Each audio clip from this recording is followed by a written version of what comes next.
Pwy oedd Owain Glyndŵr, tywysog olaf brodorol Cymru, a sut helpodd i lunio hanes ein cenedl?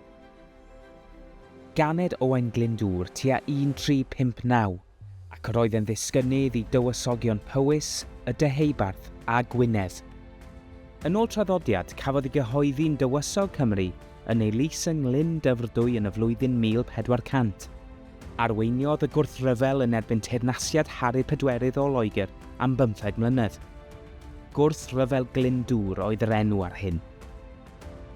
Bu llawer o gestyll cadw dan warchau yn ystod y cyfnod hwn, gan gynnwys cestyll Caernarfon, Coeti, Dinefwr a Chydweli. Mae ganddo hefyd gysylltiadau eraill a lleoliadau cadw. Meddiannodd y gefndryd, y teulu Tudur, Gastell Conwy, am 8 wythnos yn 1411.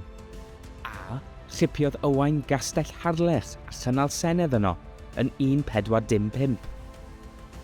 Na fu gwrthryfel Glyndŵr yn llwyddiannus yn y pen draw, mae Owain yn dal i gael ei gofio fel gwleidydd a gweledigaeth ac un o arwyr cenedlaethol enwocaf Cymru.